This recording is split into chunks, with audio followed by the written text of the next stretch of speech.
आप सभी का हमारे इस कार्यक्रम भारतीय दर्शन में हार्दिक स्वागत है। पिछली कड़ी में हमने समझा था दर्शन और फिलॉसफी में अंतर। आज का हमारा विषय है भारतीय दर्शन के आस्तिक और नास्तिक संप्रदाय। इस विषय के बारे में हम समझेंगे मिश्रा सर से। सर कृपया हमें यह बताइए, आस्तिक और नास्तिक का क्या अर्थ है? जी हाँ प्रियंका जी, आपका प्रश्न बड़ा ही उचित है। जब हम नास्तिक और आस्तिक के अर्थों को समझते हैं तो यहाँ पर दो चीजें ध्यान रखनी है। पहली चीज यह कि जो आस्तिक और नास्तिक शब्द है उसका जो व्युत्पत्ति हो रही है कुछ विशेष अर्थों में हो रही है। जैसे कि नास्तिक शब्द आ रहा है, वह नास्ति में ठक प्रत्यय लगाकर आ रहा है जिसका अर्थ होता है नहीं। ठीक इसके विपरीत आस्तिक का भी यही अर्थ है कि अस्ति में ठक प्रत्यय लगा करके आ रहा है जिसका अर्थ है। अस्ति का मतलब होता है। तो व्युत्पत्ति के आधार पर पहला अर्थ ये समझ गए। दूसरा जो मैंने बताया वह यह है कि इन दोनों शब्दों का प्रयोग धार्मिक, मजहबी या फिर आध्यात्मिक संदर्भों में अधिक होता है। क्लियर हो गया? अब इसके अर्थ को लेकर के जब हम देखते हैं व्यापक यानी अवधारणा के दृष्टिकोण से, तो इसके दो संदर्भ दिखाई देते हैं, एक पश्चिमी और एक भारतीय। जब हम पश्चिमी दृष्टिकोण से देखते हैं तो आस्तिक कहा जाता है उस व्यक्ति को जो कि ईश्वर पे आस्था रखता है। वही नास्तिक उस व्यक्ति को कहा जाता है जिसकी ईश्वर पर आस्था नहीं है। ये पाश्चात्य मूल्य है, यानी पश्चिम में आस्तिक और नास्तिक का जो संदर्भ है ईश्वर को मानने और ईश्वर को ना मानने से लिया जा रहा है। वहीं जब हम भारतीय दृष्टिकोण को देखते हैं तो भारतीय दृष्टिकोण में आस्तिक और नास्तिक शब्द को लेकर के तीन मूल्य निर्धारित हैं या फिर इसको लेकर के तीन पक्ष हैं।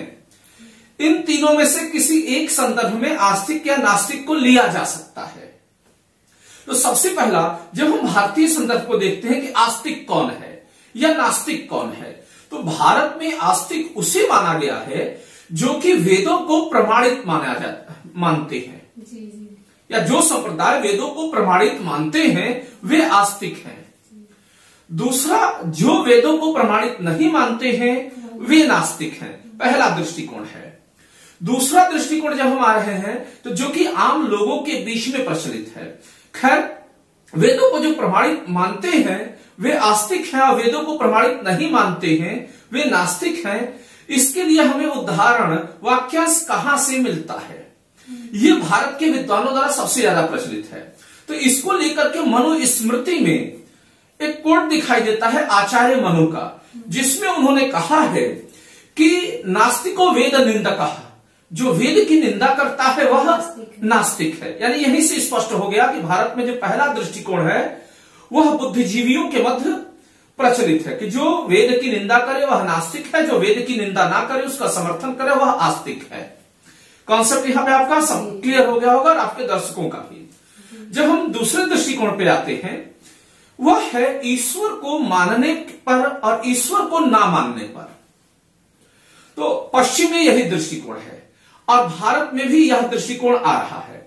यानी हो सकता है कि यह दृष्टिकोण हमारे यहां स्वतंत्र विचार के रूप में आया हो या फिर यह सिमेटिक रिलीजियंस के प्रभाव से आया हो, ईसाई और इस्लाम के प्रभाव से आया हो। जब वे यहां आए तो अपनी संस्कृति लेकर के आए तो उन्हीं मूल्यों को आम आदमी स्वीकार कर लिया हो। इसको लेकर के कोई एक स्पष्ट दृष्टिकोण मैं नहीं देना चाहूंगा कि स्वतंत्र रूप से स्थापित मूल्य है या फिर उनके प्रभाव से आया। खैर इसको लेकर के जो हमें प्रमाण दिखाई देता है वह प्रमाण दिखाई देता है सिद्धांत कौमुदी नामक पुस्तक में।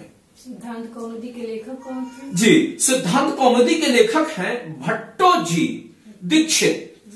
भट्टोजी दीक्षित कौन है? तो आपने वरदराज का नाम सुना होगा, जो 5वीं 6वीं की पुस्तक में भी आप लोग पढ़े होंगे। व्याकरण के महान ज्ञाता थे 17वीं शताब्दी के। इनके गुरु हैं भट्टोजी दीक्षित। उन्होंने भी यह लिखा है कि वह व्यक्ति या वह समूह या वह संप्रदाय जिसकी मत ईश्वर में नहीं है वह व्यक्ति नास्तिक है। रेफरेंस के तौर पे हम इसको ले सकते हैं। जबकि वेद वाले में हमने किसका रेफरेंस लिया? मनु का लिया।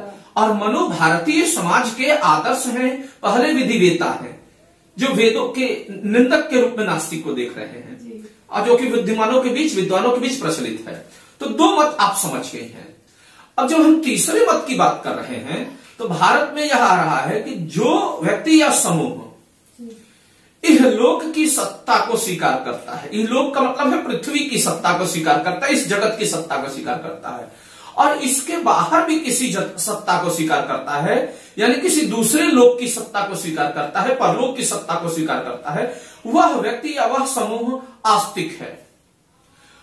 और दूसरा नास्तिक कौन है फिर इस दृष्टिकोण से? तो वह व्यक्ति जो कि केवल इसी लोक की सत्ता को स्वीकार करता है, इसके बाहर किसी सत्ता को स्वीकार नहीं करता किसी लोक की, वह व्यक्ति नास्तिक है।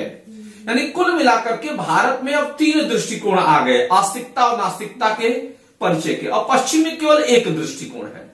इससे यह प्रतीत होता है कि जो भारतीय चिंतन पद्धति है या लोगों की जो सोचने की स्वतंत्रता का अधिकार था वो पश्चिम की तुलना में कहीं अधिक था।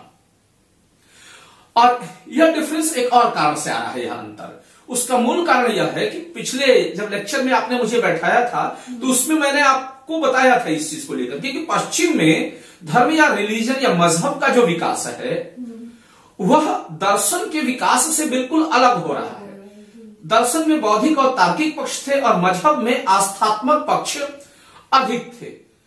तो इसलिए मजहब केवल एक आस्थात्मक विषय ईश्वर को लेकर चल रहा है, वहीं दर्शन ईश्वर धर्म आदि से बिल्कुल हटा हुआ है। तार्किक पक्ष सत्य के परीक्षण का पक्ष अलग है। वहीं जब हम भारतीय संदर्भ में देखते हैं तो दर्शन और धर्म साथ साथ चले हैं, यानी कि आस्तिक और नास्तिक शब्दों का जो परीक्षण हो रहा है वह भी वैवेकीय आधार पर हो रहा है, भावनात्मक आधार पर नहीं हो रहा है। एक तरफ हम सत्य की खोज कर रहे हैं और सत्य की खोज में ही धर्म का भी अस्तित्व तलाशने का प्रयास कर रहे हैं और उसी में आस्तिक और नास्तिक शब्दों का भी परीक्षण कर रहे हैं और इसमें काफी हद तक व्यापकता दिखाई देती है।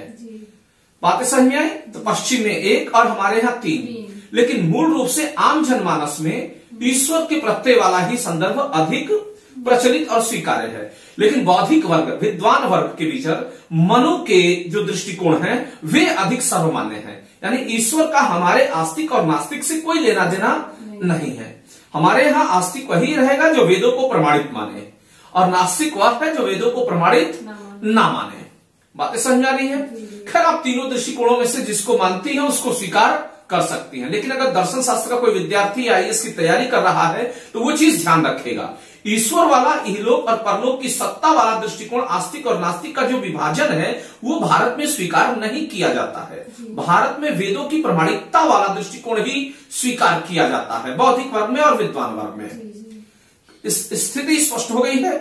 अब आप अपना अगला प्रश्न कर सकती हैं।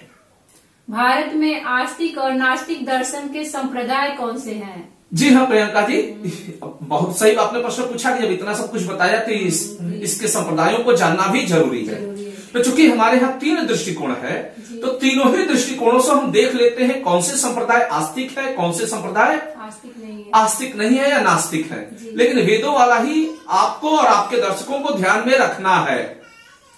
तो सबसे पहली चीज जब हम आ रहे हैं वेदों की प्रमाणिकता के आधार पर, क्योंकि मूल तो यही है, तो जब वेदों की प्रमाणिकता के आधार पर आस्तिक देखते हैं तो षड दर्शनों को आस्तिक माना गया है। हाँ, 6 दर्शन है जिनको आस्तिक माना गया है और 3 दर्शन ऐसे हैं जिनको कि नास्तिक माना गया है। तो इन षड दर्शनों को जिन्हें आस्तिक माना गया है वे दर्शन है, सबसे पहला आता है सांख्य दर्शन। सांख्य दर्शन किसका लिखा गया है? महर्षि कपिल का लिखा गया है और यह सांख्य सूत्र में मिलता है। सांख्य के बाद अगला आता है योग दर्शन।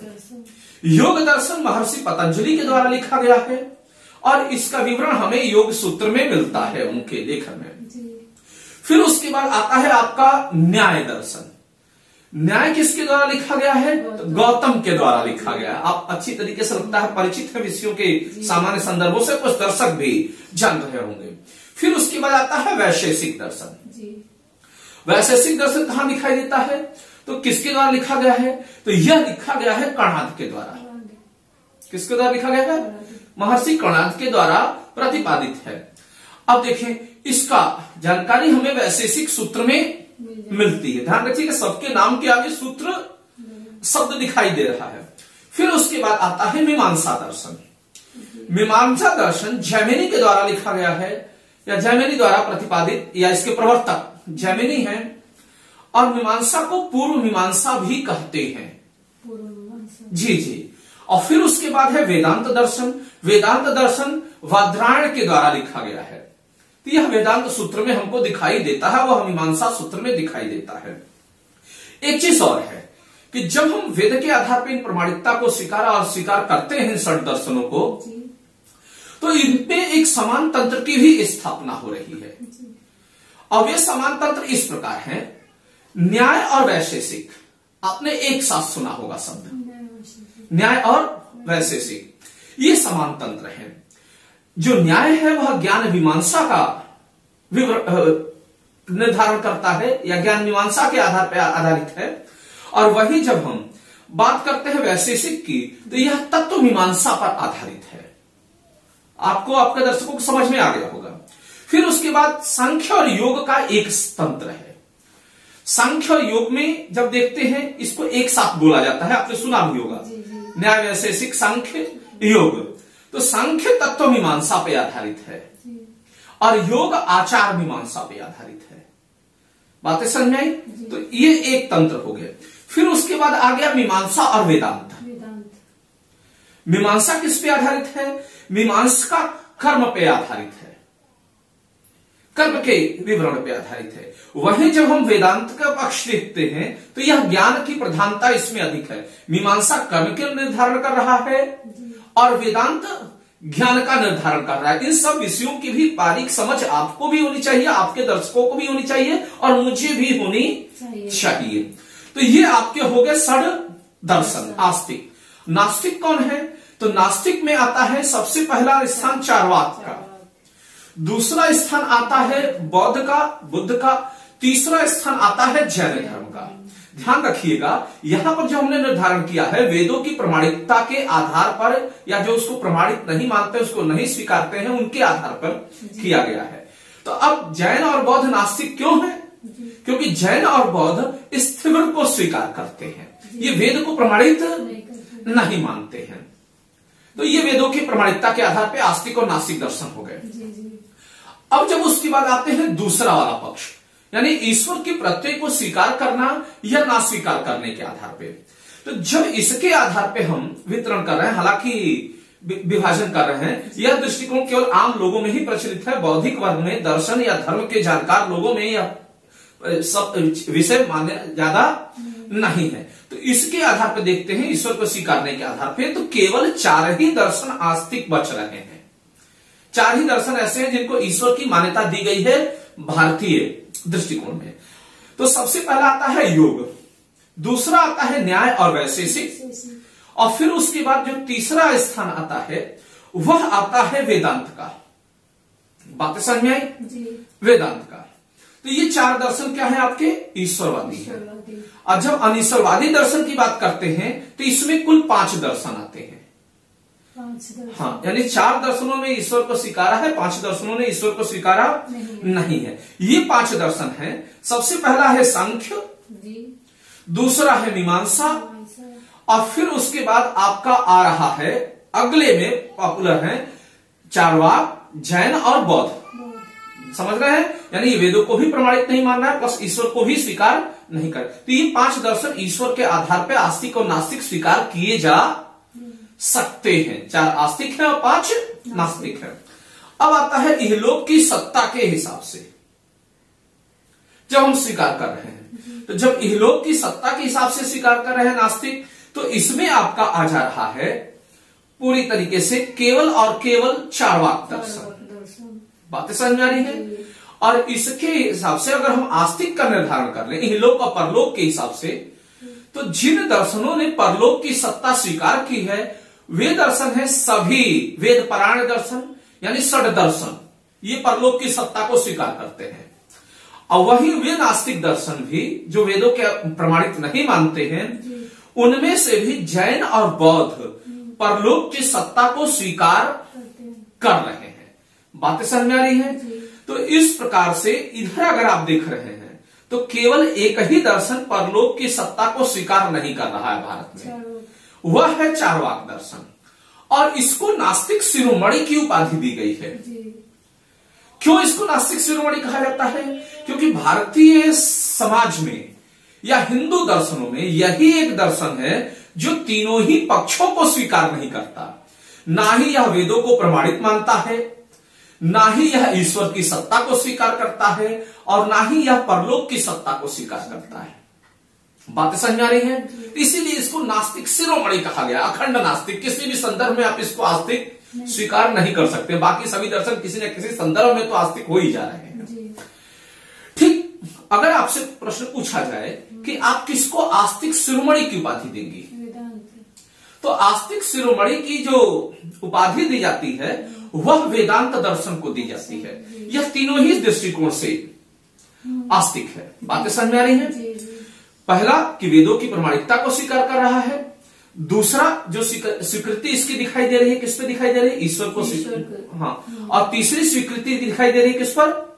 परलोक की सत्ता को भी। तो वेदांत शुद्ध रूप से आस्तिक दर्शन है। फिलहाल आपको एक चीज और यहां पर स्पष्ट कर दें कि जो नास्तिक शिरोमणि चार्वाक दर्शन है, चार्वाक दर्शन क्या मानता है? किसी ईश्वर को नहीं मानता है, परलोक को नहीं मानता है, तो किसकी सत्ता को स्वीकार कर रहा है? तो इसका सीधे सीधे मानना है कि जो यह जगत है यह 4 महाभूतों से निर्मित है। पृथ्वी, जल, वायु और अग्नि। इसमें किसी ईश्वर की सत्ता का कोई जिक्र नहीं है। बात समझ आ रही है? तो 4 महाभूतों से निर्मित, मानव शरीर भी इन्हीं 4 महाभूतों का संयोग है, इसलिए यह नास्तिक शिरोमणि है। तो यहां पर ये स्थिति स्पष्ट हो गई और आपको और आपके दर्शकों को भी यह बात समझ में आ गई होगी। खैर, एक विकास का भी दृष्टिकोण है कि जब हम विकास के दृष्टिकोण को देखते हैं तो सबसे पहले हमारे दर्शनों में वेदों का उदय हो रहा है। वेद काल उसे कहते हैं, जिसमें वेद है और वेदांत है, या उपनिषद कह सकते हैं। वेदांत नहीं, उपनिषद कहे तो ज्यादा सुटेबल है। वेद है और उपनिषद है। दूसरा काल आ रहा है वह महाकाव्यों का काल आ रहा है, जिसमें रामायण और महाभारत लिखे गए। और तीसरा जो काल आ रहा है वह काल आ रहा है सूत्र काल, जिसमें कि ये षड दर्शन लिखे गए और ये नास्तिक दर्शन आ रहे हैं। और चौथा जो काल आ रहा है समय के हिसाब से वो निवर्तमान दार्शनिकों का है, जिसमें गांधी हैं, अरविंदो घोष हैं, इसके अलावा जवाहरलाल नेहरू हैं, विवेकानंद जी हैं। तो ये सभी निवर्तमान काल के दार्शनिक हैं। तो कुल मिलाकर के मैं अब अंत में निष्कर्ष क्या देना चाह रहा हूं कि भारतीय दर्शन के जो विद्यार्थी हैं ध्यान रखेंगे कि षड दर्शनों का जो निर्धारण है आस्तिक, वह वेदों की प्रमाणिकता के आधार पर है। कंक्लूजन है ये मेरा। और जो नास्तिक 3 दर्शन दिए जा रहे हैं वेदों को अप्रमाणित मानने के कारण दिए जा रहे हैं। अंतिम निष्कर्ष, ना कि ईश्वर के आधार पर निर्धारण हो रहा है आस्तिकता और नास्तिकता का, और ना ही इहलोक और परलोक की सत्ता के आधार पर निर्धारण हो रहा है। मैं उम्मीद करता हूं कि आपको और आपके दर्शकों को यह बात स्पष्ट रूप से समझ में आ गई होगी। और समय का अभाव होने के कारण आप अपने दर्शकों से कुछ पूछना चाहें, कहना चाहें तो कह सकती हैं। मैं उम्मीद करती हूँ कि आप सभी को यह विषय स्पष्ट रूप से समझ में आ गया होगा। मैं फिर नए विषय के साथ आप लोगों के बीच उपस्थित होंगी। तब तक के लिए धन्यवाद।